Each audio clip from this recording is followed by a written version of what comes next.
Welcome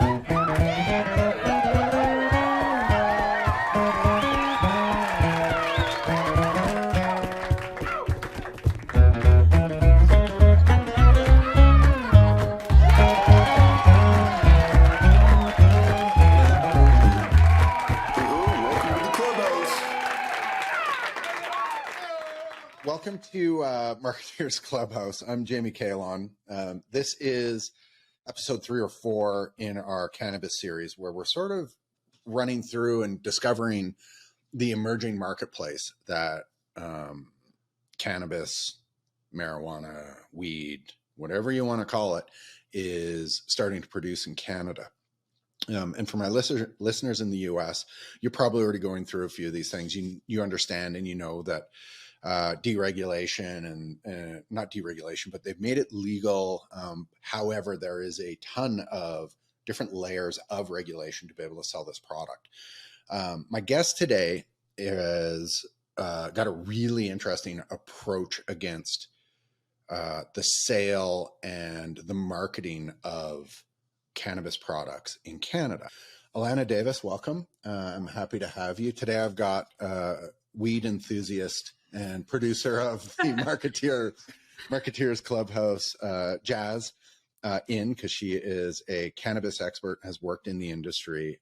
So she's the smart one of the group when it comes to the actual product and understanding what the landscape is. And I'm the dope who's in right now, just trying to learn and figure out how it works from a business standpoint, and then trying to convert that and understand it from a marketing standpoint.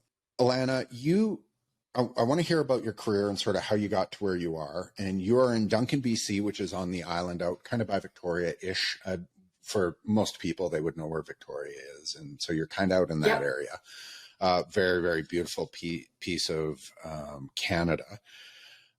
You run an operation that's kind of a two-pronged thing. And the reason I really wanted to chat with you is you're taking an approach that I hadn't heard of anybody doing.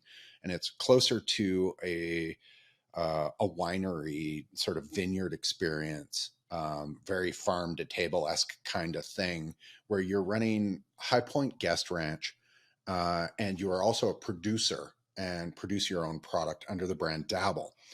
Can you, one, go back a little bit, because I think you've got some interesting history, and I know Jazz has a ton of questions. So Jazz, actually, I'd like you to make sure that before Alana jumps in and goes through, that you get a chance to ask your question so that she can cover it as she goes through her background. Yeah, totally.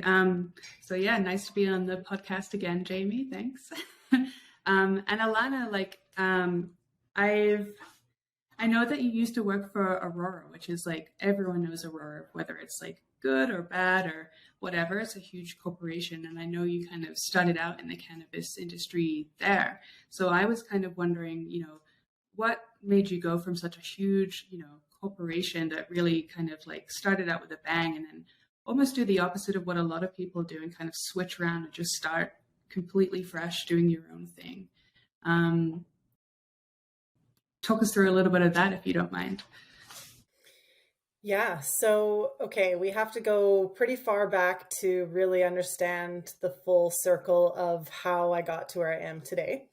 Growing up, both of my parents have been entrepreneurs and owned several businesses and done many different things. As I mentioned to you guys before, they're the owners of the property High Point that we operate our cannabis farm on. But they both also have been, lifelong consumers and enjoyers of the cannabis products. And so back in high school, I started consuming cannabis myself and I really loved it. But obviously back then it was not legal. And so I hid it from my parents because I was obviously a teenager and didn't want to get in trouble for smoking weed. And so, just kept that to myself. And I even kept that to myself because I was pretty worried throughout my 20s. Again, still it's illegal. I figured, even though I knew that they kind of had smoked, I didn't realize necessarily how regularly, or, I didn't want to ever kind of disclose that I did it. And so I kept it to myself. And so my sister actually has taken the fall a few times for me smoking weed even though even though my parents did. I don't know, I was just sort of like one of those things that I never really came clean about. And so throughout my career, I kind of always knew that entrepreneurship was sort of a path that appealed to me, but I really had kind of a long struggle through my 20s to figure out like, what's my passion? What do I want to do? And maybe even before then, because I remember as a kid kind of like really seeing like a couple people in my life, like ballet dancer and like a hockey player, and they just loved what they did. And I just really was kind of almost a bit jealous of like how they knew what they loved, you know? And obviously I had hobbies and things that I enjoyed, but I never really felt quite that passion about something. And I really kind of sought it out in my 20s and tried to find it. And so I moved to Vancouver to go to university. I wanted to go to UBC and ended up not getting in sort of through the high school path. And so I decided to go to Langara College so I could move to the city anyways and kind of experience that, and figured I would transfer over. And the transfer program from UBC to go to UBC rather from a college is very weird. You can't take business classes as a transfer course. And so you have to take all of these, like, you know, science and English and whatever as your prerequisites. But I was like, well, I don't know. I don't want to necessarily spend all of this time and money taking something to go into UBC if I don't necessarily want to do business. So I took a few business classes at Langara and found that I really enjoyed it, and ended up deciding to stay to do my program there. And so I ended up going into a Bachelor of Business Administration with a concentration in marketing management. And throughout that process, I worked throughout university in the hospitality world. I had sort of started in golf courses in high school and did the whole hospitality server bartender thing for quite a few years. And as I was going to university, and ended up deciding to take a job at TD as a teller.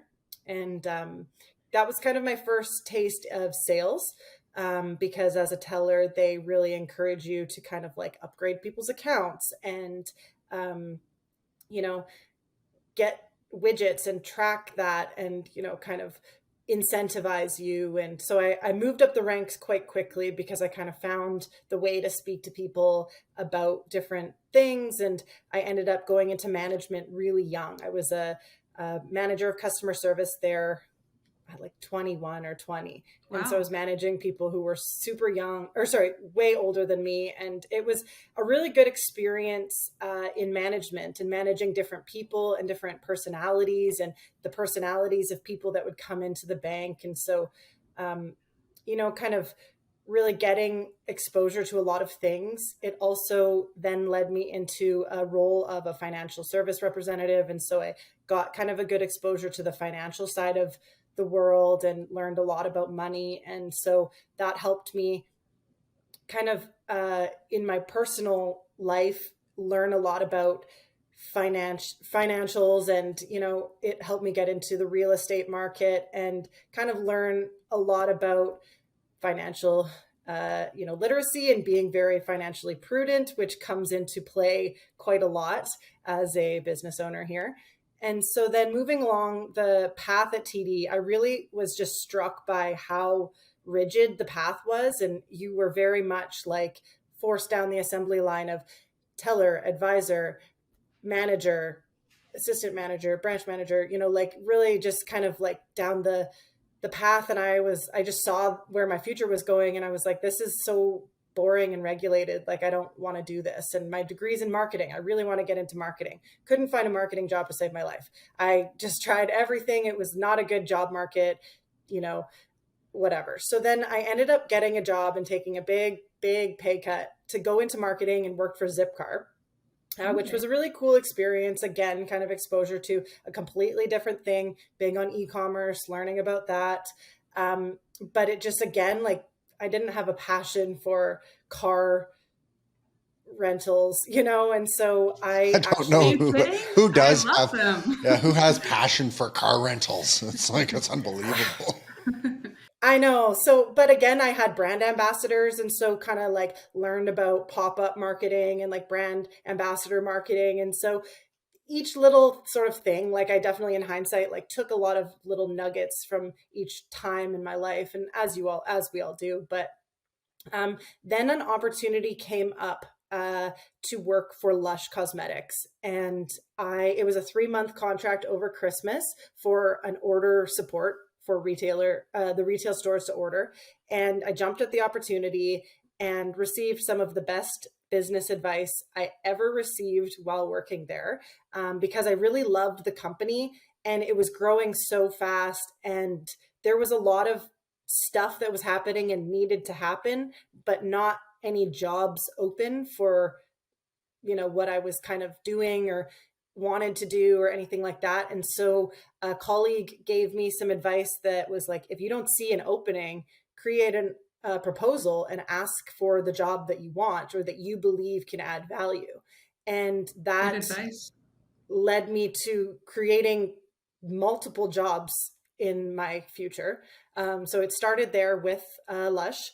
And so I saw an opportunity to kind of create a coordinator position on the merchandising team, which was a lot of work in Excel and forecasting, and not so much merchandising from like a beauty and like display perspective, but the actual back end of the assortment planning and forecasting and production planning and all of that, and working with the entire supply chain. So that was a really, really, really incredible learning opportunity, because I was involved in meetings with the buyers of the raw materials as well as the retail stores. So really everything in between. So procurement and health and safety and production and production planning and everything. It was a really, really incredible experience. My primary role there was to work with the retail team. So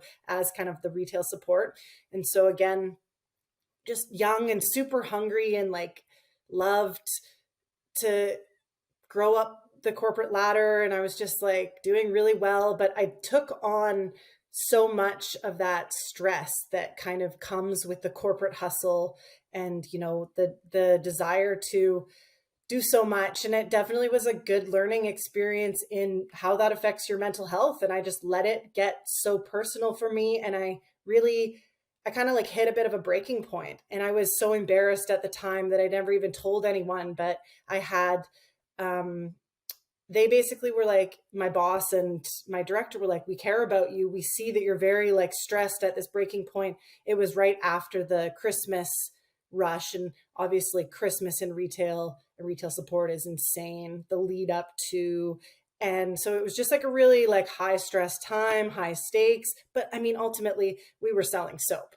Like, yeah. I think we needed to, I needed to sort of take a step back and just realize like your work isn't all of you, and you don't need to give 120% to the corporations that you work for, and you can love your job and work really hard.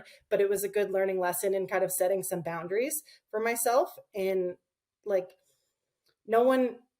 a company is not going to look out for you. Luckily, my boss in that case did, and she, like gave me a couple weeks off, just say like 2 weeks, just go and just relax, and you're not bringing your work computer, and like just turn off your brain for it. And it was an incredible thing to happen, because up until that point, I'm, like perfectionist type of person, and I can handle everything. And I always constantly would pile myself on with so much responsibility and stress, and high achiever, the whole thing. So it was a good kind of learning lesson for me. And it kind of also brought me to really examine what I wanted out of my career. And so I realized again that, while Lush was an awesome place to be, and I really took a lot of the values out of working there and creating a brand that stands and very heavily with their values, I still was kind of searching for like, what is my thing? We're not here for the high rollers, snooty wine critics, or long-haul collectors, but we do think it's about time wine cellars turned into swoon-worthy works of art. Our experienced designers will bring your dream wine cellar to life, fitting any sized space and aesthetic requirements in your home. Our craftsmen carefully hand-build your cellar to give you a wine storage space that really feels like you. Visit themoderncellar.com for more information. I want to go back because you said something, Alana, that like I actually reached out. There was a someone on LinkedIn that was way up at one of the footwear companies and posted, as you see in LinkedIn all the time, you know, like bad day, got laid off, this, you know, X many years. And it's, you know, the ones that hit you sort of like the 10 plus. And she went, there was a lady, she went through all the different stuff and of, you know, this is my career, this is what I did. And you could see that there was like this enormous amount of pain. But at the bottom of what she was talking about, she started talking about exactly what you just spoke about, which I think is we get a lot of young marketing people watching this stuff, trying to figure out how to climb the ladder, do exactly what you did.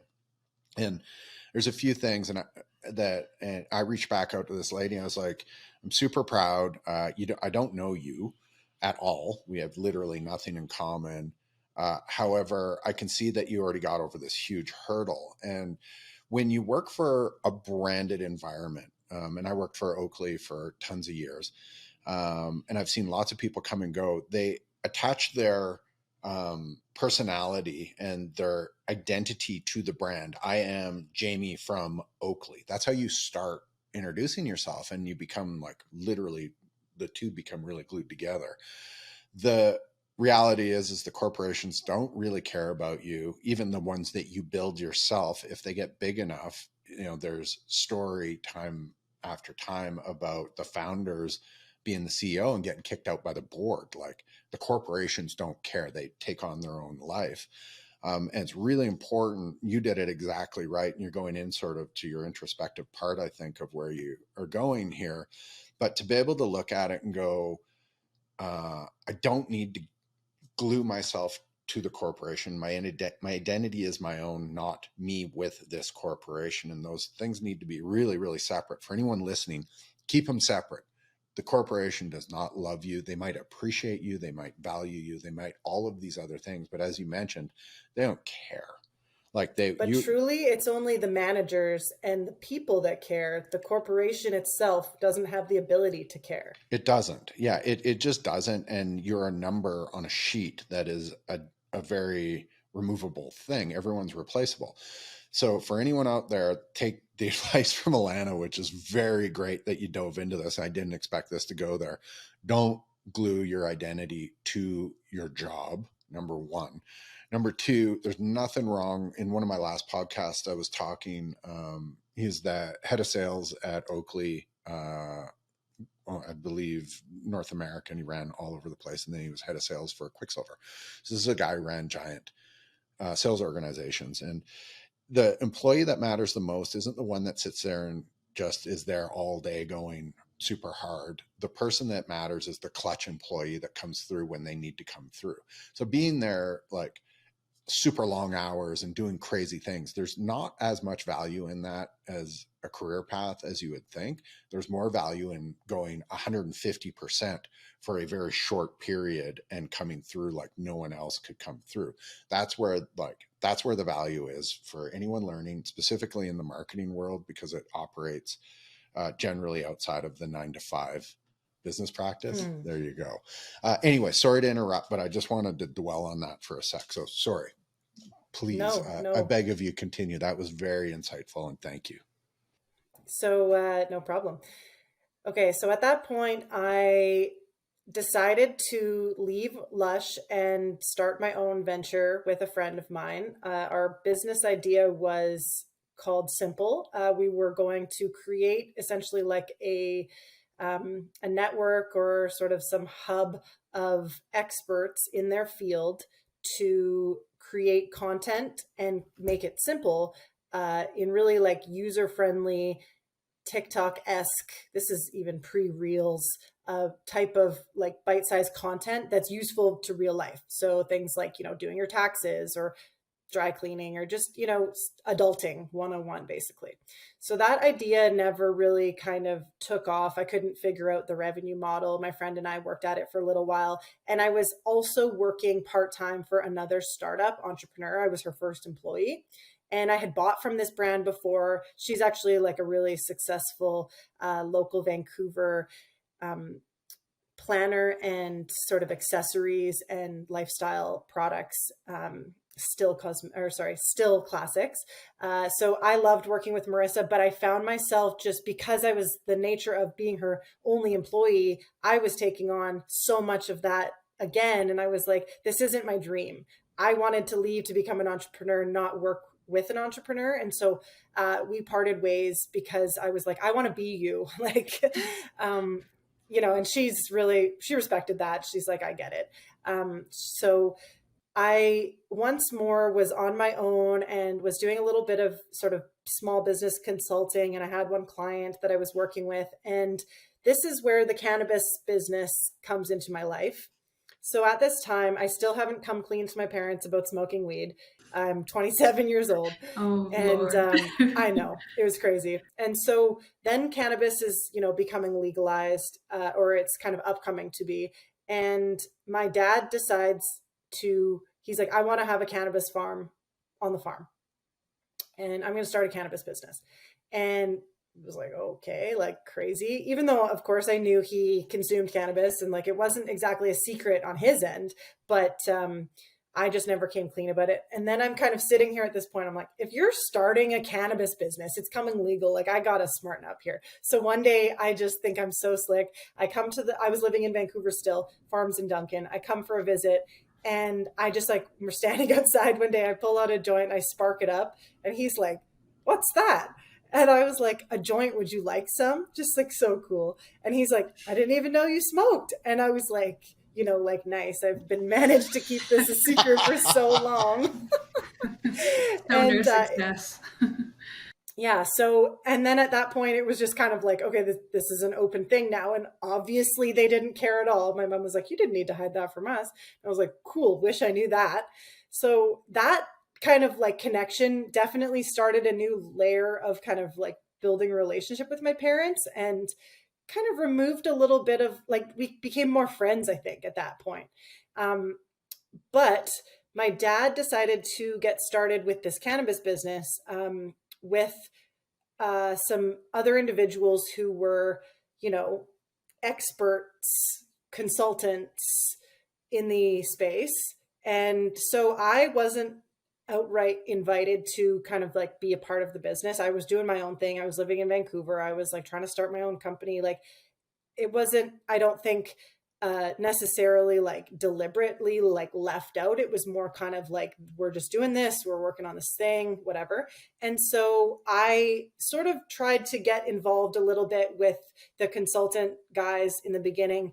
And they even went so far to tell me to send me like a business plan or something. Because of course, back then we're trying to get investors, trying to go the whole big thing, because it's the heyday, it's the gold rush, we're going to be millionaires, everyone thought.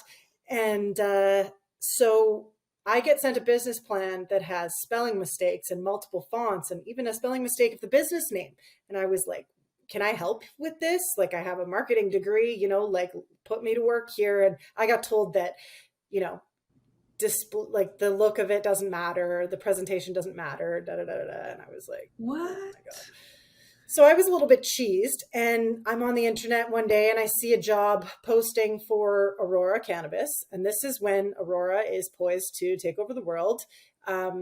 Stock price is going to be nuts, and the whole big bubble is not yet burst in any way. Like, it was growing still. And so I applied just on a whim, because I was like, this is a kind of a little bit like what my Lush job was, and it's a step up. And even though I'm like, in my head, I'm like, I am going to become an entrepreneur. I am starting my own company. I've got a small business client. Like, you're doing it. And so I apply on a whim, and I didn't expect to even hear back, but instead I have like an interview in a matter of days. And then from that interview, I have an offer and a start date in a matter of like a week. And I was like, oh my gosh. Okay. And so then at this point, I have a job offer that's like around 1.5x what I was making at Lush, and a dream to be an entrepreneur. And meanwhile, my partner is like, yeah, you're not taking that job. Because he's like, you can always leave if it sucks, but like, you gotta take this opportunity here. And so the role was the wholesale operations manager for the for the Canadian recreational market. And so what that means is that Canada has legalized cannabis, and we can sell it, or well, they were legalizing. It had not yet happened. So I was hired to essentially set up all of the supply chains for all of the different provinces in Canada, because it's federally legalized to produce, and then federally legalized medically to sell to patients that have a prescription or like a doctor's authorization, but it is provincially regulated for recreational sales. And so each province has kind of the purview to handle it however they want. Most provinces chose to go through their like liquor distribution model. And so each province is actually quite different. And so I was really fortunate in my first role at Aurora to set up the relationships and learn all of the different distribution models, tax structures, markup structures, public, private kind of model, like government-owned stores versus private retail stores, all of those different intricacies for every single province in the country, because Aurora's mandate was like, go big or go home.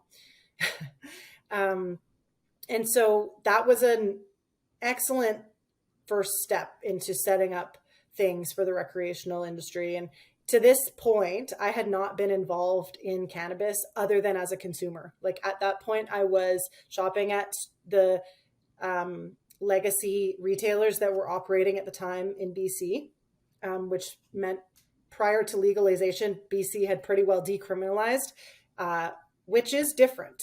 Some people are not kind of aware of what that means. Basically, decriminalization just means like they just don't prosecute anybody really for it, but there's not rules to operate. Like the city of Vancouver, and I think many other cities, were giving business licenses to these retailers to sell cannabis products, which was kind of crazy. But it was happening. And so the only exposure that I really had to the cannabis industry was just as a consumer buying from those stores. And, before that from like my friend's brother, $20 worth in a Ziploc bag, like I didn't really know a lot about cannabis going into the cannabis industry. And luckily, the friends that I've made since then were really crucial to understanding how cannabis got to this place, and really the advocacy work on behalf of medical patients and people who are in like true medical distress and really like awful conditions and all kinds of things, and really learning the background of cannabis from like the right place, if you will, like not necessarily from the really corporate place and making money exclusively, like really learning about the plant and what it can bring to people's lives. And so I was fortunate in that meeting the right friends at Aurora kind of steered me in the right direction. And so at this point, I was working on the sort of like a couple different projects, had really good exposure. I moved on from the wholesale operations team pretty early on because we were just growing so rapidly. And my next role I took on was the business process manager, which again was a role that I kind of invented because my boss was sort of like, we need to establish these processes like throughout the organization, because things like listing products was just a shit show. It was like spreadsheet in this person's like personal, and then this team has that information. And so early on, establishing a process for a product master catalog and essentially creating a framework for all of Aurora's different entities, because they had then acquired Canamed, MedRelief, Whistler, and a bunch of other random subsidiary businesses. And so to amalgamate all of those different products into one sort of place and create the framework as the business lead for IT to build us a software out of like Microsoft Dynamics to capture all of the different attributes. So it wasn't just that like, I created a list of all of the products, but we actually created almost like an internal system that was like by SKU, by province, all of the about 160 different attributes of like the wholesale price, retail price, terpene content, potency ranges, description in English and French, and every single thing you would think about product attributes. We built it, and myself and I essentially led the development of that and then collection of all of that data and amalgamating that. So basically, anyone listing products at Aurora for eternity, you're welcome. And did you kind of like, how did you like organize all of that? Did you have like a system, or like, I know you said you just created the internal systems, but how did you like physically record all that information? Just spreadsheets or? Yeah, so we worked with the IT team. So we developed like, this is what the business need is. And then the IT people built me the back end system. It's out of a software called Microsoft Dynamics, where they basically just kind of like plug and play, or well, I'm sure it's a lot of work for them, but they built a framework for us to plug in all of that data. And then you can extract it as a spreadsheet, but it's more of like an interface so that it's user friendly, because that was also it. It's like, this information, we want to capture it from like a data aggregator, but also as like a useful tool for people doing their jobs. So that was one of my biggest projects there. And then the next biggest project was essentially establishing a really well-oiled process. And I led a weekly meeting called Go to Market for both rec and medical, of all of the products coming through the pipeline, of all of the different stakeholder teams. And essentially like, okay, where are we at with the projects? Like any risks, whatever. It's, pretty straightforward kind of like weekly meeting on all of the new stuff that's coming through the pipeline, which was lots. Probably throughout that process, we launched over almost 200 SKUs probably. It was crazy. Wow. Does your brand need some help in the trade marketing department? Manage your sales tools with Regulator's easy-to-use features. Whether it's fixtures or displays, POP, custom art or promo products, you can submit single or bulk orders for all your locations within minutes, using a simple, streamlined process. Deliver content, manage your budget and view the market, all from the palm of your hand. Move up to 10 times faster than your competitors and capture all the opportunities that put your brand on top. Visit brandregulator.com for more information. During this time, Aurora went through the bubble situation right before COVID. They realized obviously that the sales weren't aligning with what their plans had been, and that we were well overstaffed. And so they made the decision to cut a good chunk of the workforce. And at that time was definitely, I had already made friends with quite a number of people who were really passionate about cannabis and had taught me a lot about concentrates, which I'll get into in a little while. But they decided to cut a lot of low-level staff that really loved cannabis and like a lot of the sort of cannabis culture that was at Aurora in the beginning days. It felt like that was impacted really greatly, and it was left with, the corporate folks and a lot of people with BevAlc background, which is beverage alcohol, another regulated industry that many people in the cannabis space are in, but maybe aren't as passionate cannabis consumers. So that was definitely kind of a really tough time. Obviously, a whole bunch of friends got let go. And, like these people you're working so hard with them, and you find this thing you love in common. And it was a really fun time when we first started. Like there was so much money being spent. Our parties were great. Like we worked hard, but we played hard. And it was just like a good space to work in. It was stressful, but like I kind of thrived on that. So it was fun until that time. And then at that point, once all of the layoffs had happened, things were kind of unraveling as well with the consultants with our family farm. And so my dad was very deep into, constructing our facility himself and putting in hundreds of hours of his own time, digging a big dirt patch to create our field, because we're an outdoor farm. And so he's, spent lots of his own money and time, and he's kind of left hanging midway through an application. And then COVID hits. And so I am working remotely now. So I moved to the farm because I feel claustrophobic in Vancouver, and all of my family's Airbnb bookings and stuff canceled because the whole world shut down. And so I moved to the farm and began living in the loft where our bed and breakfast bookings are, and working there. So at this time, I'm doing my thing, working with Aurora, and I was, not going to be upset if I saw a layoff package at that point, if you catch my drift. But yeah.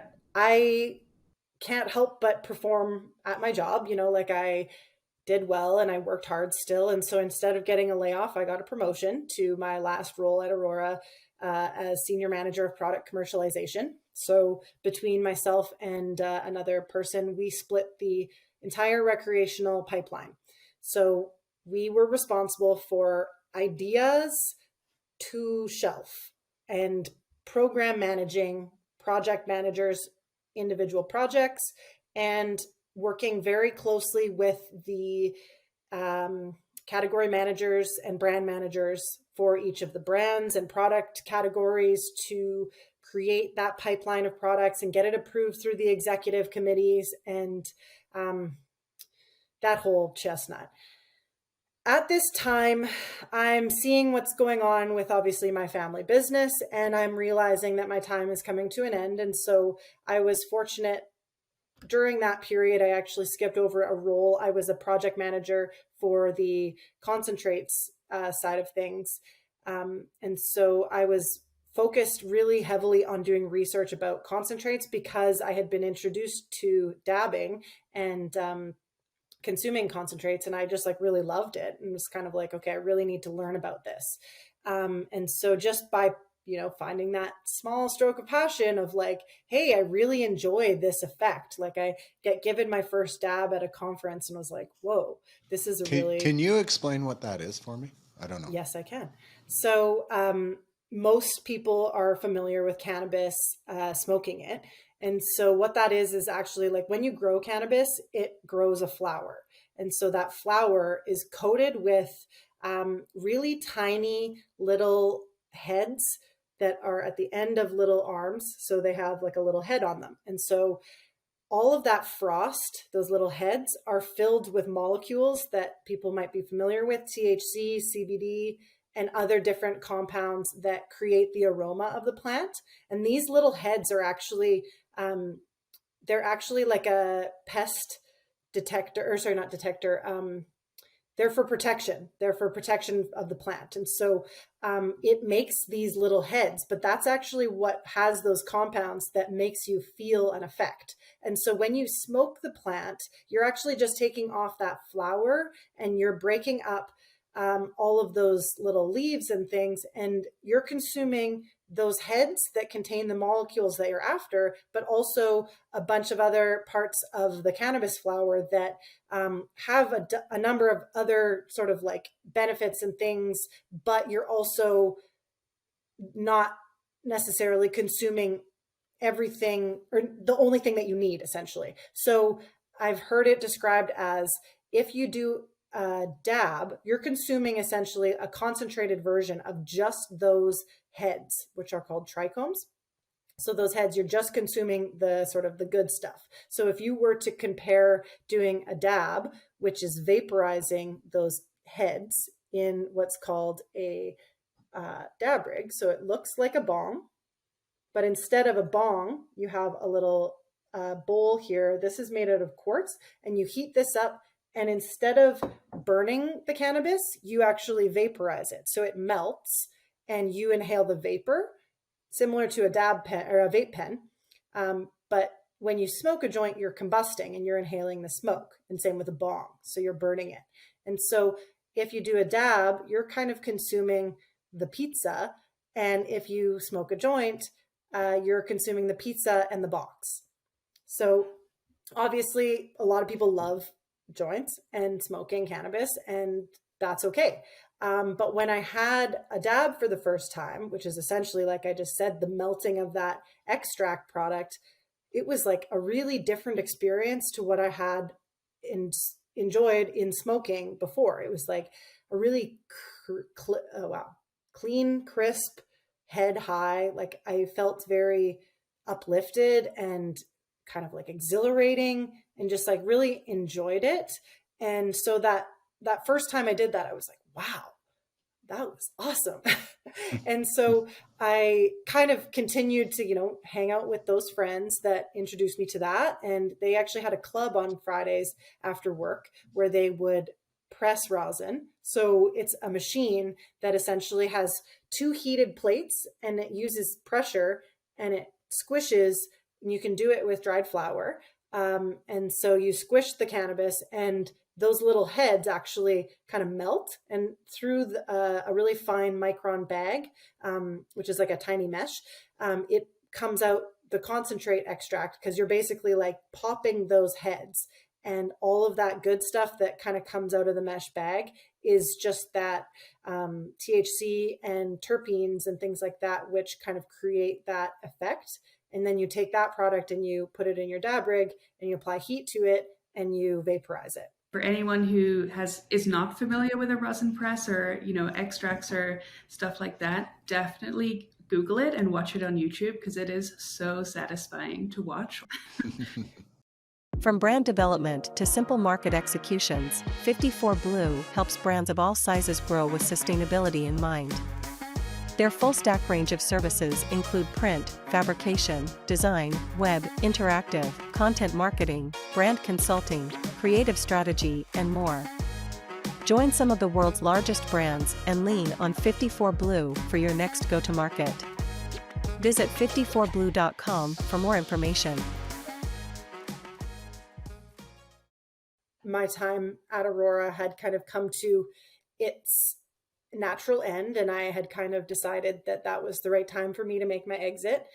And so at that stage, my family is licensed and going into the first harvest of their outdoor farm. And so we are looking for buyers, because the original strategy is to sell business to business, just get some cash in the bank to operate and, go into the next year. Maybe in the future we would create a brand and bring products to market ourselves. That's kind of the idea we have in our heads. And at this point, we're called Advanced Medicinals Inc., which was what the consultants had come up with. Which was a pretty lame name. Super fun. Yeah, no, that's fun. So I was like, okay. So anyways, at this point, we're just trying to find a partner. We go through the summer kind of hoping that a particular local processor is going to work with us, and they'd, made indication that they were excited to wash our product and do a test wash. And I'll explain what that means in a second. And so we go through the season expecting that is where we're going to go, and we're going to sell our product, and we're hoping to sell the whole crop, and it's going to be great, and we'll have money in the bank. And so then we go through that exercise where they take a little bit of our product and do a test at the end of the summer. And here's the price that they offered us. And we're like, okay, that's way, way, way lower than we were hoping. So at that point, we're like, thank you very much. We're going to keep looking. We kept looking, and many people might be familiar with the term Croptober. That's when all of the outdoor farms come down with their harvest, and everyone has a lot of inventory. And so supply and demand says when there's a lot of supply out there, the demand is met, and therefore the pricing is low. So we're left with 2,500 kilos of fresh frozen cannabis. And we're like, what are we going to do with this? And so another local farmer, they have a facility about 25 minutes away from us. They say to us, bring your product here. We'll teach you what to do, and we will help you make hash. And so what we did was essentially, so like I mentioned, there's the cannabis flowers, and we make a product called live rosin. So I described earlier using dried cannabis flowers and squishing those. So that's called flower rosin. But the product that my family makes and that these guys taught us to make is essentially taking cannabis flowers from the field, harvesting them, removing any of the large fan leaves, which don't contain any of those heads that have important material on them, and putting them into a bag and freezing them. And then once they're frozen, we do a process called ice water extraction. And essentially it's washing. So you put water and ice and the fresh frozen cannabis, and you put it into either a clean, brand new garbage bin, or a stainless steel vessel, and you take a paddle, or there's things that are sort of these bags that you can use, and you wash the cannabis with the paddle, stirring it up like a soup, and maybe a little more aggressive than a soup, but you're washing it. And it knocks off those heads off of their stalk, those tiny little heads. And so essentially then you're left with this wet weed in the water, and then you filter it through the water and the heads through this mesh layers of mesh bags. And essentially you're capturing the different sizes of those heads in these tiny mesh filters. And so then you take that, and it's kind of the consistency of wet sand at that point. And you kind of scoop those out of the mesh bags, and you put them on this nice tray with parchment, and you freeze dry it. And so that process removes all of the excess moisture without like heating it up or kind of applying any heat to it. And so then you're left with what's called, like ice water hash or bubble hash, it's sometimes called. And it's the consistency of like dry sand. So you're essentially taking those cannabis flowers and washing all of the stuff off, then leaving that mass, and we compost it. And then you're just left with that good stuff. And so this could be a product at this stage, but we take it one step further, where you take that hash and you put it inside yet another mesh bag, and you press it between those same rosin plates. And with heat and pressure, you kind of like, again, are popping those heads open through the mesh bag. And then you're left with a really beautiful kind of like saucy consistency. And so, that's not going to very good show me. You might need to, I don't know, post a photo or something of what it looks like, but Jazz can put a photo up. No problem. Totally. So anyways, these guys are so great to us that they offer to teach us what to do with our product. And so they teach me how to make hash, and they have the equipment, and they kind of show us what to do. And so me and my dad go over there every single day. We bring our frozen weed, and we wash it, and we wash it, and we wash 900 kilos, so almost a metric ton of weed by hand before my dad says, okay, we're getting a machine. So we then are doing some research, and we get a machine built, and then we wash the rest of it. And a different friend lends us a rosin press and teaches me how to make rosin, which is that final product. And so then I, working at Aurora, I know what the requirements are for packaging. So I acquire some packaging, and I download Illustrator, and I teach myself how to use Illustrator, and I build myself a label because I know the rules. And I have some friends who are willing to take a look at the label and make sure that it's compliant. And, then we decide we're going to go to market. So we create a relationship with a sales distributor who has the right license type, because again, we're a very regulated space. And so my license that I have on my farm only allows me to cultivate or grow cannabis. It does not allow me to process cannabis. So I have to take my product elsewhere to process it. And then because they don't have a sales license at that place, and neither do I, it has to go to some third place to get sold. And because of the province that I am in, the rules that they have set out to recreationally sell it is through, like I mentioned, our liquor like sales supply chain. And so the British Columbia Liquor Distribution Board, BCLDB, they're the ones that are the purchaser of your cannabis. And BC has an interesting model because it goes through the one buyer where everyone has to sell it to the government, and then they will sell it to their own public stores as well as private retail stores, which is kind of a strange model if you think about it, because not only if you're a private retailer, your competition of the street down the store is also your vendor. And also then for me, I am at the liberty of this government body of whether they want to buy my product or not. The government, they say, no, we don't want this product. We don't believe that this category of hash rosin, which is a ultra premium, very concentrated, like I said, handcrafted, sort of like high quality product. You could compare it to the caviar, the champagne of other industries. Like it is very much the creme de la creme sort of like product category in cannabis. And Sure. so they told me, we don't want this.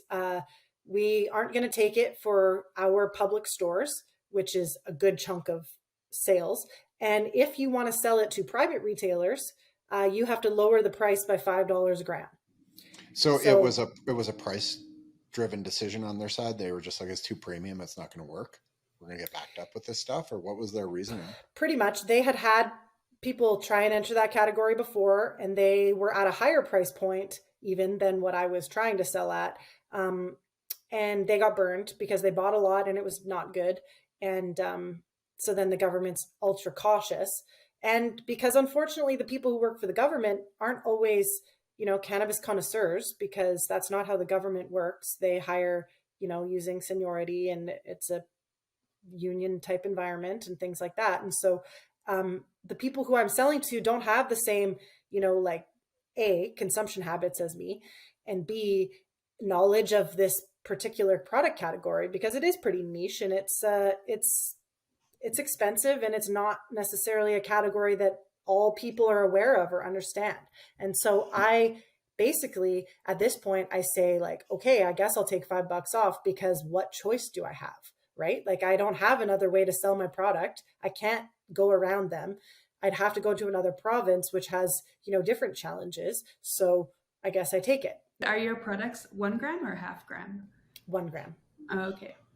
And the thing is, for my product, like I was really worried that I was going to be priced too high. That was like a huge concern of mine that, we're brand new to this. Like, I don't know if it's good. Like I smoked enough to know that it was like decent, but it's like, I was worried that, people would think it's too expensive or whatever. And so there's competition out there. And so I was kind of trying to align my product at a really like high degree of value. So yes, it's on the more expensive side. It's a premium category, but it's an approachable price point for that product quality. Like there's a really good degree of like value there. And that's important to me, that I don't have a really like super expensive product.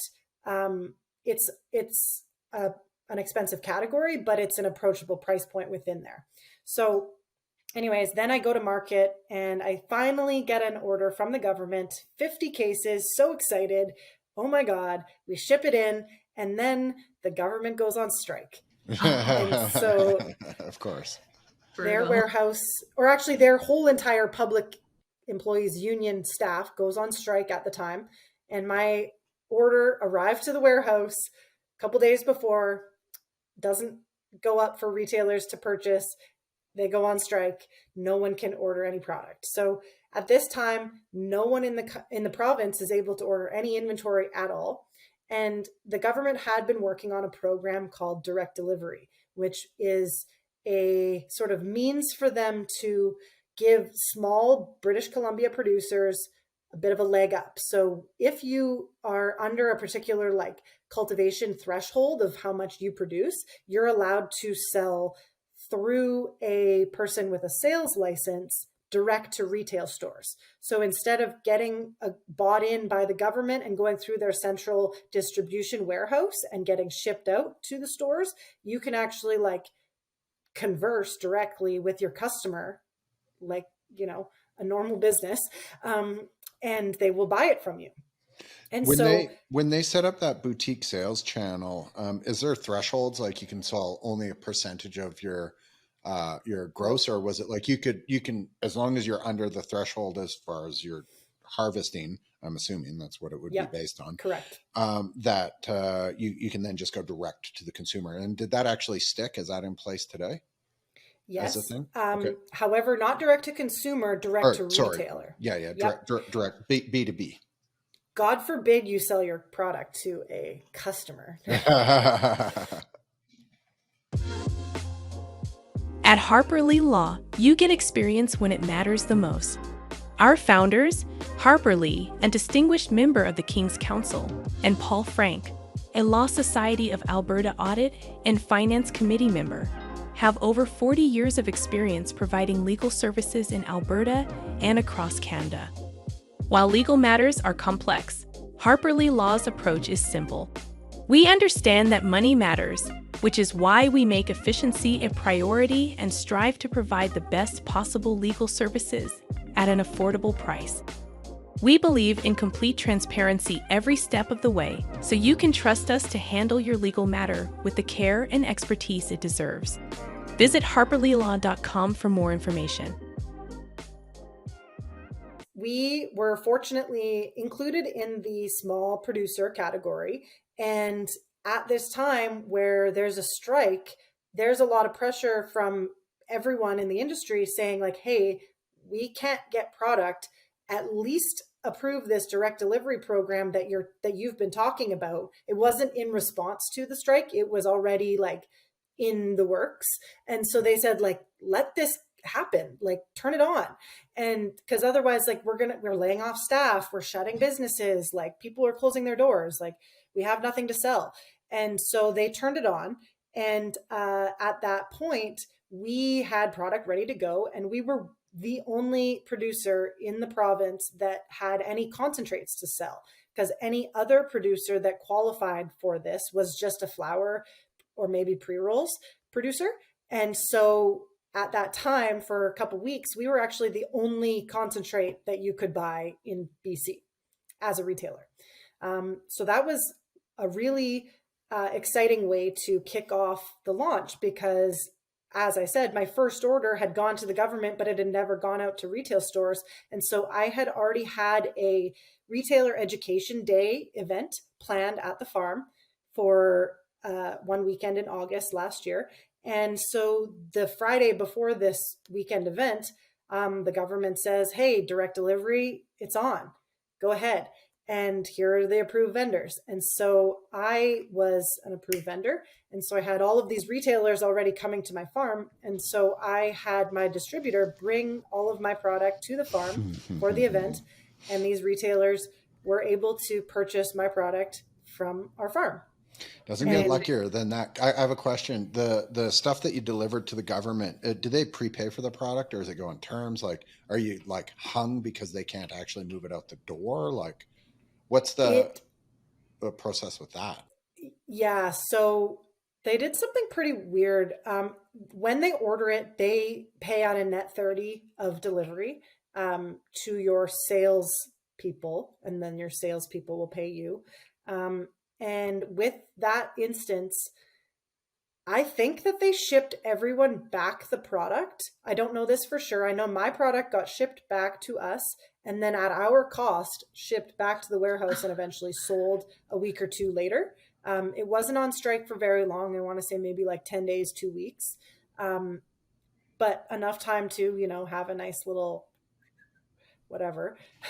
And so we ended up selling it, but yeah. That's good. And with your product, so I've dealt with a bunch of alcohol companies and stuff. We got a bunch of clients in that sphere. And I know that when craft beer starts aging out, it literally goes down the drain at Connect in Alberta. They've got a facility where they literally gets poured into the waste treatment system. Your product, in the form that you guys have it, is it got like a shelf life, or is it fairly long lasting? Is it years? Is it days? Is it? So there's not an expiry date, but the longer that it stays in a little jar, as if your jar is not, very airtight or a good quality jar, then it definitely starts to deteriorate because it's getting oxygen exposure. And so it'll get kind of dry, because the ideal consistency of my product is kind of like a really like saucy, kind of like, I don't know, like Almost a honey like a kind of caramel. texture. Yeah. It's like a really saucy texture, but it can get dry and crumbly if it's left exposed to air. And so the But longer it sits. if it's on shelf, the integrity of the container should be good. And Yeah, I unfortunately didn't launch with a very good good jar. So my product, I do find it, and I'm changing to a new jar. Lesson learned, yeah. Yep. But yeah, I kind of notice a little bit of deterioration the longer it sits in the jar. And so that's obviously why we're changing, but it doesn't go bad. It would take a long time for it to go like unconsumable, but the desirability goes down the longer it sits there. Sure. So you're moving, you're jumping through all these hoops. You guys sort of start linking in the Airbnb component of what you guys do. And I'd really like to talk about the experience that you guys have there, because you have this, what I'm going to call classical marketing training, where you've had to work in large industry at scale. And anybody who doesn't understand, doing something once, twice, 3 times isn't hard. As soon as you have to do a process 10 times over at potentially different locations, it becomes nearly impossible to do this without proper processes and team. And that brings in the sort of classically trained business humans that are needed to be able to define the process and create a system that's then sustainable and scalable. Sustainable being the economic component of it, and the scalability being able to do that multiple times. So you're going backwards. You're going from this large, giant entity, which is the largest cannabis producer, certainly in Canada, if not on the planet, or one of, to this very small consumer experience. So can you explain your logic of just like shifting to that consumer experience? What if Jazz was to go there today, or if I was to go there today, what would be the experience? How do I set it up? How do I like the whole thing, and why? So it's on my dream list to have a retail store presence on the farm. That type of licensing is not handled federally, but it is handled provincially. So a different set of government gets to hand out retailer licenses. And so they didn't have it before, but they've now created another license class where you can be a production retail store. So because I'm a producer, I can have a retail presence, but I still have to go through all of those same hoops as a regular cannabis retailer, which is very in depth. And I have to pay $7,500 application fee and like the whole thing. So as of right this minute, I do not have a retail presence or the ability to sell my product off of the farm, except for when I create those kind of like retailer buying experiences like I had. So it's in the future plans, but because honestly, I'm pretty stubborn and cheap, and I think that application fee is crazy, and I'd rather like campaign against it for a little bit, save up some capital and kind of like figure out the plan and then create a retail environment. But I digress. So my parents built this beautiful loft on the farm, and the farm itself is really just kind of like a natural hospitality location, because we have this accommodation of this luxury sort of loft with a clawfoot bathtub, like beautiful sort of farm atmosphere. We have a lake on the property that's swimmable with a little cabana, nice little indoor seating space that you have a lake view. And then we have our cannabis farm. And so around the time that we had decided that, yes, we're going to go for it to launch our brand and create a brand. And so we went through that process of like, what do we want to call it? High Point Cannabis is taken already. great. That would have been a nice natural, partner to High Point Guest Ranch, but that doesn't work. So Dabble kind of got brought up because we're going to be making dab products. My dad is Doug, Alana, and Brody, my brother, DAB. And then Dabble is to kind of try new things, we really want to promote like people enjoying cannabis and trying new forms of cannabis like dabs, or even trying cannabis at all. And so bringing in the element of experience into our company was kind of that element. And so we already were doing accommodations and camping and events. And so I changed from booking.com to Airbnb, kind of trying to capture like a bit maybe of a different demographic. And I started advertising us as like a 2-bedroom loft with private lake on cannabis farm. And so that was how I kind of began approaching the cannabis tourism side of things. And then informally, I would offer guests like a tour to the farm if they wanted to come and look. And honestly, we get some guests that are just there to just stay and they don't really care about cannabis. And then some people who are deliberately coming to us because they want a safe space to consume cannabis, where the Airbnb host isn't going to like give them a fine or be pissed that they're smoking weed. And, so that was kind of just me thinking that like, hey, we've already got all of these pieces and let's just put them together. And how do you kind of like balance that commercialization of product, like especially like concentrates that are so like pure and like still have a little bit of a stigma, I would say? How do you kind of like balance that with that kind of like family feel, local farm kind of vibe? How does that kind of like mesh together?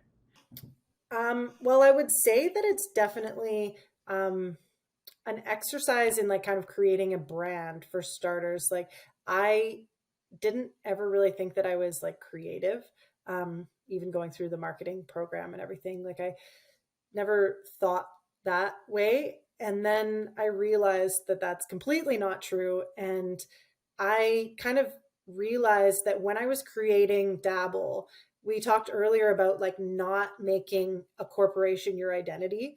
But I basically have done that Dabble is me as a sort of person and my family, right? Like I really lean hard on the authentic fact that I am a stoner and a productive, successful stoner. And I consume dabs. There's a dab rig on my desk right now. And I enjoy this, and I will do dabs on my Instagram page. And I will show to my customers that I am one of you and I love this product too. And so even though it makes me a little bit uncomfortable sometimes to be like, on Instagram showing my face, but it's important to create that like connection to the product for me, because I don't have a marketing budget. Everything we do is free or like, event focused or anything like that. And so we need to find unique ways to connect with people. And the fact that I'm a CEO that dabs and that I have, table full of dab stuff right beside me here right now, that's not common in this space. And that's a differentiating factor, that I am a passionate consumer of this product and a kind of like, I try to be a leader in like that, responsible consumption, but also destigmatizing it and making it acceptable for people. And they see me doing a dab on the internet and they think that, like maybe I can be myself, like, and I can talk to people about doing dabs. And if you're not scared of a creme brulee torch, then you shouldn't be scared of a dab. Totally. I find it really funny. My wife worked way like many years ago when she was going through law school. She worked at Big Rock Brewery, which is one of Canada's largest microbreweries. And of course they have a bar at the brewery. I only imagine that if I went and did a tour at Jack Daniel's, that there are people drinking drinking Jack. Like there's just zero doubt in my mind that this is a thing that happens in the alcohol industry. Cannabis is legal. It shouldn't be like, although I was the first one when it wasn't like I never did drugs. I was an athlete. I never touched anything like that. And hell, I didn't have a sip of alcohol till I was about 32.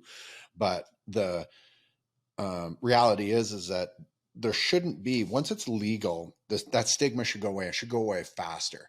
And then there's an additional stigma that you're a female, which is an odd thing, but the stigma from past is that you get the envisioning of Cheech and Chong and all that, like old school weed logic of, dudes crowded around smoking a joint with, leather jackets on. And that should all be been and gone, because it's kind of, that's just isn't really what it is. And there was something that Ashley said to us when we interviewed Ashley, our last guest, when we were talking about her brand.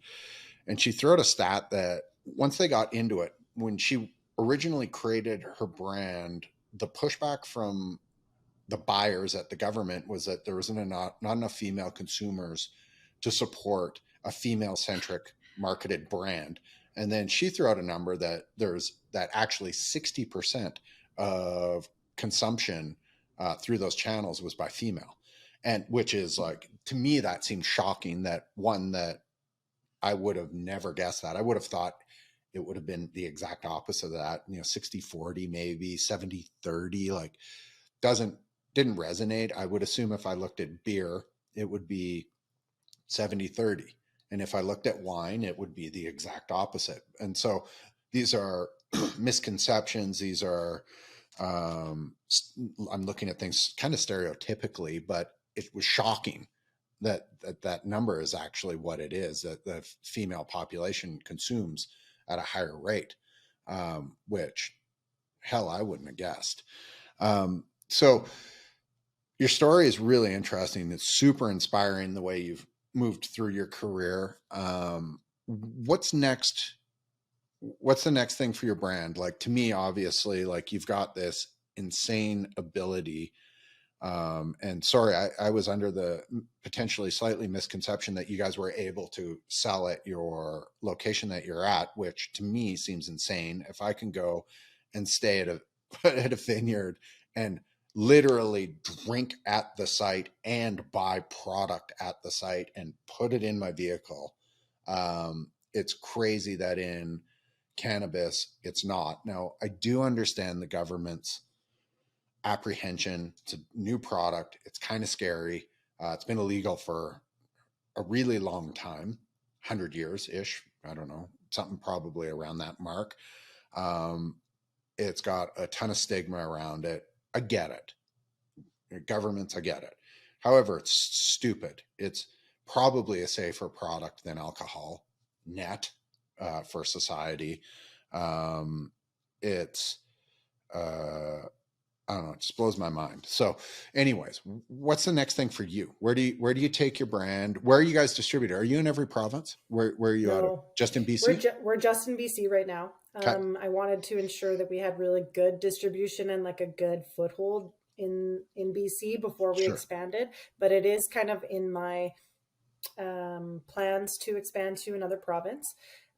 So we also do sell through a medical platform, which sells direct to patient, which is called Mendo Medical. And so they are national distribution. And so you can purchase from them if you're a patient anywhere in Canada. And so that is how we have had some exposure to the other provinces and, through Instagram, and people in the industry ship product around and stuff like that. So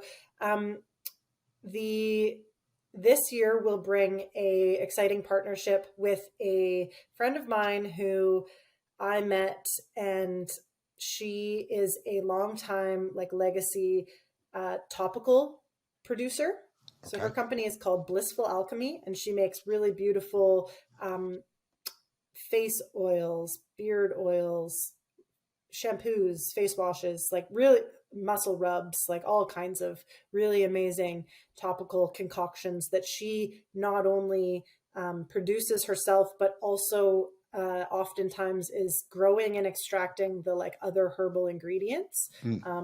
And so she's a sort of a craft maker of her own right. And she's been seeking for a long time a partner to work with in the legal space to bring her product to market. And so I had some product that wasn't at the sort of like good enough grade to go into the rosin product that I sell. Like I mentioned, it's really high quality, high premium category. So if a product doesn't make the cut, and I'm very discerning about that, I needed to find another avenue. And so she and I kind of like realized that we would be a really good fit. And so we are going to be bringing some products to market through like a collab brand called Dabble into Bliss.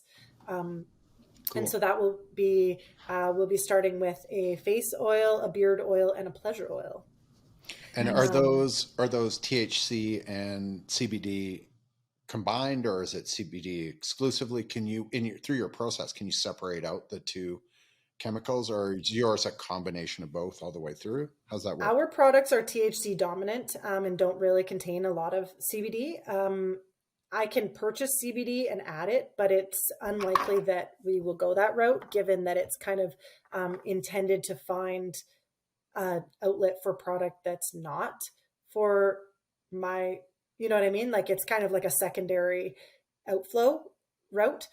So our product will be like THC dominant most likely, but honestly, I see that there's a lot of future potential in the cannabis cosmeceuticals industry, and Siobhan's like a really incredible wizard with what she does. And so who knows where it goes? We may need to buy input material for that product line in the future. And you'd be able to do it. Jazz, actually, I had an elbow surgery in December, and Jazz gave me some topical THC cream, which I use literally every day on my elbow, and it's super, super effective. And I've had topicals are a gateway drug. Yeah, it's it's funny, like it just actually it helps so much more than anything else. It's got obviously menthol and a bunch of other things in it that react with the skin and make make it feel better. But the THC component in it just does something that no other topical does. And it's not like I'm walking around high as a kite or at all. It's really taken control over the pain in that localized area, which is really interesting. And I think that there's a huge, huge potential for that stuff to get dialed down into a more controlled, very specific use case for like, this is the one you need for your knee for activity. This is the one, like, I believe that this will expand into a way bigger thing really quickly. And if you don't think athletes do weed, if anyone's listening, tons of people do tons of it. Like, go for a mountain bike ride with anybody from Banff, and you're stopping 3 times for these guys to spark up, which is fine. And it they have the greatest time ever in their environment doing it. So as you expand and you've got this going and you're pressing your stuff, and you're gonna be moving through multiple provinces, do you see any like is there any other roadblocks in your way? And I'm sure the answer is yes. There's 1,000 roadblocks, but you've got big brand experience, you've got small brand experience, you've got a singular province experience. Sooner or later, the U.S. is going to open up, and the marketplace between U.S. and Canada will become a transparent line, just like alcohol is fairly transparent right now. Are you staging your growth and staging everything to do that as sort of like a small premium grower to be able to, like, to me, it just looks like a beautiful opportunity to keep the price going up and for you to be able to increase margins, because we, in the last few conversations we've had with other cannabis people, is that the race to the bottom for economics right now to get the cheapest weed is a legitimate thing when the marketplace opens. But it then changes. Cheap wine is a thing that exists, but premium wine really is a thing that exists. Yeah. Oh, it's like beyond. Like I'm a wine guy, and I've got some wine in my office, but it's like, it's a legit thing, and it's like that experience is a thing. I would assume with the premium product, like Canada is going to be one of the greatest producers, because we are like a first world, highly influential, great economics country that legalized this, and we've got decent growing seasons, and we got lots of great people who understand how to do it. Do you see you being able to like just premium this and just go with your product? Yeah. So a few years ago, kind of around that time when it was like that big change, I woke up in the middle of the night and I couldn't go back to sleep because my mind was racing. And it was like I woke up with a memory of something that had happened. It was so crystal clear, but it's what the farm becomes. It was a very bizarre kind of like experience, dream. Yeah, like a vision, I guess. And so Visions. the farm becomes exactly like you would expect a winery to become, a dabbery, if you will. So we've got a general store with a, ability to purchase not only cannabis from our farm, but maybe other local cannabis producers, and also other products from the Cowichan Valley, such as pottery and preserves and fresh flowers and, clothing, whatever. We have a coffee bar and a dab bar, and you're allowed to consume the products, and I'm able to serve you a dab flight where you're going to be able to try, one each of my strains that we already offer, as well as the strain blended together, and then that strain bred together into a new strain. And, like all of these different unique experiences with an outdoor area with picnic tables and, an outdoor stage so we can have Friday night music. And then we have the loft that already exists. We also have a few other small sort of like horse stables on the property that I would love to see converted into kind of like little tiny homes, and obviously like truly convert them so that they're not horse stalls, but that they still have that kind of aesthetic and, very like down to earth farm experience, and that the farm entirely becomes a cannabis experience. And so we have, like you said, the cannabis operation that we have now, and we grow that product so that there's enough demand that people come to visit us to get that product. And we have so much space here that like I don't just see our cannabis operations being the exclusive thing. Like I went to New York and went to this really incredible experiential art exhibit. And I had a thought that I was like, how cool would it be to use my huge, horseback riding arena that's like 200 feet long, that I could build this crazy big experiential art exhibit in here. Like all kinds of, the sky's the limit with the types of really cool experiences that could come, and that will be centered around cannabis and enjoyment of cannabis and learning about it, because that's what I want our farm to be, is a place where people can be comfortable at consuming and asking questions about it. And how you said earlier, like, I'm not walking around high all the time. It's like, I am, and that's okay. Truly. There's a lot of people that are really like uncomfortable with that idea, but like people's brains all work differently, right? Like I can consume a really high amount of THC in this product, and I can consume it all day long. And that's how I am able to, focus. And that kind of allows my brain to stop thinking of so many things. As an entrepreneur, I've got a lot of stuff on my mind, and it kind of almost settles my mind to allow me to focus on the task at hand. Or it makes my body stop hurting when I got to go plant thousands of plants. And so I just want to kind of like really normalize the fact that cannabis has been a medicine for thousands of years, and people don't need to feel ashamed that they use it. And if it brings you recreational joy, that's medicinal. And if it makes you laugh, that's recreational. And it's okay, kind of like however you choose to consume it, in gummy form, in topical form, in dab form, in joint form, like anything. Like I just really think that it's something that a lot of people wish that they had maybe learned about sooner. Like my dad's dad was so stigmatized his whole entire life because that's the era that he grew up in, my grandpa. And then he had terminal cancer, and literally the last week of his life, he's in palliative care, like in so much physical and, pain. And he says to my dad, "Can you get me a joint? Like I'll try it." And he smokes it, and he's like, he cried, and was like, why was I so against this? I feel so much better.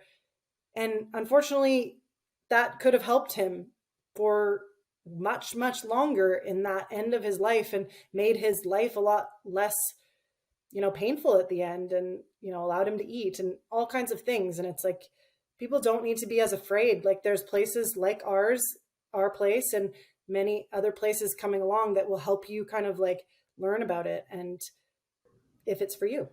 Totally. I feel like the cannabis community in general is very like civic minded, in that they're very, sharing, they're very like willing to help one another. And then, as we kind of talked about at the start of this podcast, there was like that huge change where like a lot of the legacy traditional people kind of got let go or pushed out or just left for whatever reason, and it became super corporate. But then now we're kind of seeing all these like original people who really have that like passion and are not just kind of like number pushers coming back, creating these brand new experiences that, other people haven't thought of before, and what the community is really looking for in a way. You can't blame Aurora for being Aurora and being big and trying to do a good job. That just these things like, Alana, you were in Aurora. It's full of good people. There's lots of good people there. And even there's lots of bad people. Any big organization is good and bad. However, there are good people, and there's generally, large businesses trying to do a thing. And yes, it commoditizes this thing. But what always happens is the floor drops out, the big guys stay, and then everything backfills, and you start seeing the small producers come back that want to do it more of as a craft and do more detailed work to it. And then those grow into bigger things. Let me just cut in for a second here. The thing that a lot of the big companies in cannabis didn't necessarily do, I don't think, very well, is they attempted to capture a premium segment, and they did not have the product to back that up. So in my mind, many of the big cannabis companies could have remained big had they identified that they are the Budweiser product category and found those economies of scale and found those production efficiencies. And instead of trying to take over all segments at once, to try and find a handful to win and become extremely efficient. And that was what I think almost every single big LP did wrong, essentially, was they tried to do it all, and they didn't have the product to back that up, and they also didn't have the money to try and pursue all these different product lines and all the packaging costs that is, and the just inefficiencies of having so many different teams of people to run all of these different product lines. And that's one thing that we're working really hard, and probably the biggest lesson in my MBA of cannabis, which was working in a big company like that, was that I have one employee that works full-time, and then it is my parents and myself that work full-time. And at harvest time, we get some temporary staff, and my brother and my sister help out when they can, but they both have jobs. And so every single thing that we do has been done by me, or those couple other people. And we won't be bringing on any other staff until we have found the most efficient way, and that I have essentially dialed it down and figured it out so efficiently, so that when I bring on people, it's so that we can grow and we can scale. And it's because we've already found those efficiencies. And so now we're really focused on the bottom line, and everything is keep it simple, stupid. That's exactly where I was going with what I was saying. A lot of them just they really didn't have the know-how, industry wise or product wise. They really didn't. Yeah. And at the beginning, I saw a lot of the big LPs come out with information that is wrong, incorrect. And now the only thing I meant is that now we're kind of seeing all those craft people come back and re-educate the marketplace in various different ways. And that's so craft cool is a buzzword right now. Everyone wants a part of craft because that's right. What's selling. And all the big companies are trying to support craft. It's well, you actually were trying to put craft out of business 10 minutes ago, but totally. That's cool. Craft is cool. There's a craft nacho place in Calgary if you want craft nachos. Craft. But yeah, it's a buzzword. to be able to produce a high end, whatever you call it, producing a high end product with extreme attention to detail for the consumer's benefit is, call it craft, call it whatever you want. It's the best thing for the marketplace because it ups the ante for everything and it helps educate the consumer. And I believe that's probably one of the hugest things that can ever be done perfectly. Is it's always it's the small operation producing something unique and taking a weird angle at it, and that always ends up redefining and altering the large ship. And again, I've mentioned it a few times. This is a pretty brand new ship, and it's a huge ship. Like this, the cannabis industry is going to be a beast. So it's a mess at any given point when you stare at it economically, but it won't be forever. It will level out. The governments and the restrictions will become way more palatable. They will give you, like, for all the governments out there, please give Alannah the opportunity to sell her own product at her own farm and have guests there. It's insane that it's different between alcohol and weed. Makes no sense to me, even though I'm like, 6 years ago, you asked me this, I would have been like, that's illegal. But it's insane when it's illegal that there's a discrepancy between those two things. Doesn't make sense. It literally is a form of discrimination. And it seems kind of crazy in today's date that no one's actually called that out. It's a mess. So fix that. Oh, sorry. If you want to have a brewery or a cidery or a winery, the application fee is $550. Yeah. But ours is $7,500. So ain't that for some stigma? 13 times the stigma. It's insane. Doesn't make sense to me. So let's drop it. Governments, quit it. It's Jamie silly. said so. I said so. Drop it. Just tax it. Just put a tax on it. It's easy. Tax the product. We have plenty of tax. Don't be asking for more tax. Well, the funny thing is there's so much money to be made in tax in this. There is already that much being made. Yeah. I pay over 60% of my retail shelf price in tax. It's crazy. But crazy. But okay, that gets passed to the consumer. It's part of the deal. Same with alcohol, same with cigarettes. Some of there's taxation against gasoline, whatever. That makes sense. But at least open the marketplace up so that the producer isn't handcuffed and paying insane taxes. This doesn't make sense to me. So, okay, I do a thing, Alannah, in the clubhouse where it's an open environment. I've said it a million times. I believe a naked man can't have his pockets picked because he's got no pockets. So I'm giving away every secret that I have in life, everything that I find embarrassing, anything that I've shielded. I tend to be quite a dorky human, so I like to give away all my things. Jazz, today on the Cool Confessional, I'd like you to go first because your last one was it's B grade. So today you're under the gun. You get to go first. And it doesn't have to be amazing, but come on, Jazz, today on the Cool Confessional, you're up. My Cool Confessional for today is actually inspired by Brad Ralph, our very first episode. So he said in his that he used to read like these dorky science books as like a kid instead of like nighttime tales. And mine is slightly worse in that when I was very young, instead of, like story times, I would make my dad read me the dictionary. This is my very dorky confession today. Yeah, as a writer, that's you picked it as a young lady. Congratulations. You knew where you were going.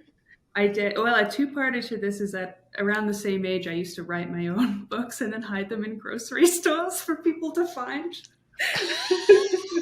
Yeah. Oh my God.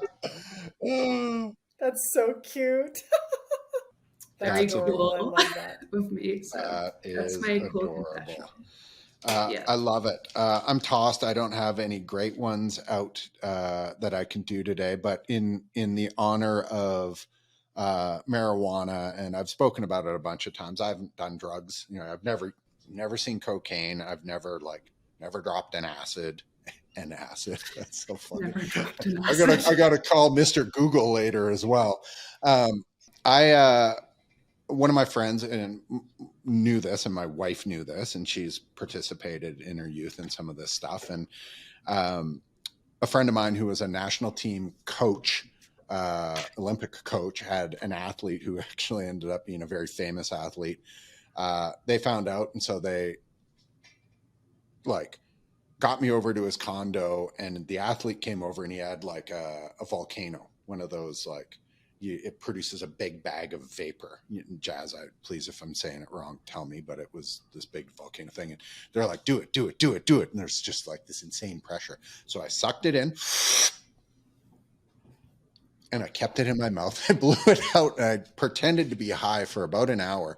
But then I got to watch my friend do way too much of it and bug out. So I was off the hook. But like I was so afraid that I just sucked it in, kept it in my mouth, and then just blew it out. I blew a little bit out my nose because from smoking cigars, I knew how I can do that. And so I've never smoked weed. Still to this day, I've never inhaled it. That's my confessional today. And I was such a square, and We'll still get am. you by the end of this series.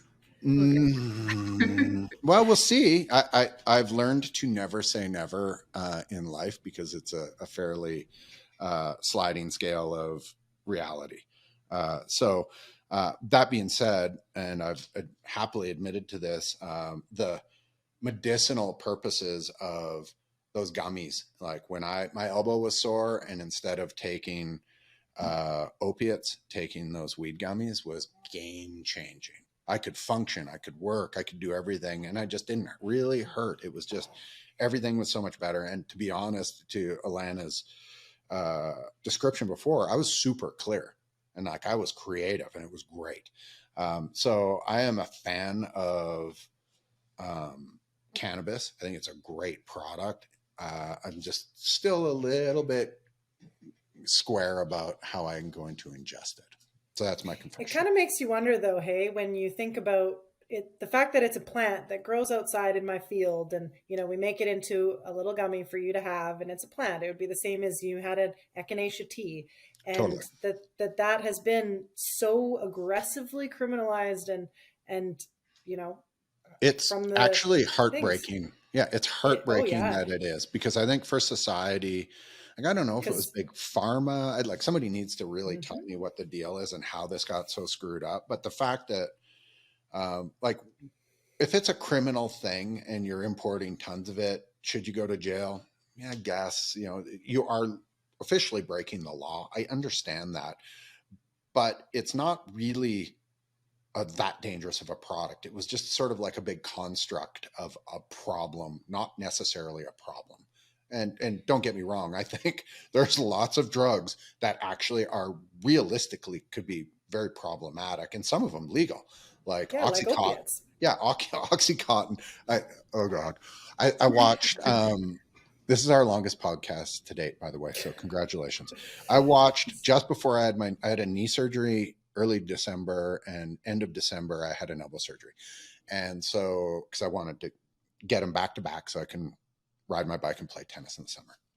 And I knew the doctors were going to prescribe me opiates. And for whatever reason, my wife throws on Dope Sick, which is that TV show about Oxycontin. And so I'm watching this and I'm like, there's no way I'm taking those. I'm just watching this show with the entire nation melting down over this drug. And I'm like, oh my God, I don't think I'm going to do that. And so I literally took 0 of those when they gave them to me. I controlled all the pain with cannabis, which was like, and it was great. It worked great. It was amazing. Okay. That's my story. Alana, do you have anything that you'd like to, you're a very open book as it is, and thank you for that. But do you have anything that you've never really let go that you are like, maybe I don't need to carry this baggage around with me? Nothing really too confessional, but I have a story that's kind of funny that will make Jazz feel better. Is that one time when I was a kid, I got in trouble at school and my dad banned me from my books instead of TV or anything because I was in trouble. And I was like, no, Dad, not my books. And I left and ran to my room, and he said to my mom, he was laughing. He's like, I could have only dreamed of that punishment. So yeah, just, kind of funny. I still love to read. Don't read as much as I do anymore, or as I used to, but yeah, Same here. I mean, love cannabis. This was a great chat. I really appreciate you guys having me on the podcast. It was a lot of fun. Yeah, thank you so much. Thanks for explaining your story and the direction of your career. I think like a lot of people watch this because they are rudderless and they want to understand how to get from A to Z as far as career path, and it's not ever straight, and it's generally not through university, and there's a lot of obscured advice out there. It's like, oh, well, that's who well, that's part of it, but you also need to grind like crazy, and you got to work, and you got to do all these things. So your story is inspirational. It's really cool. We hope you get your ability to build your facility the way you want, and when you do, please let us know, and we will happily talk to you again and talk about it, because I think that would be amazing. Hopefully all the governments around start loosening up some of the controls so things get easier. And everybody else, we're going to continue learning about cannabis in our next few episodes. Thank you, everyone, for listening. Alana, thank you. Jazz, obviously, thank you. And we will be back with another episode of Marketeers Clubhouse in the near future. Thanks, everybody. Thanks, Jamie. Cheers.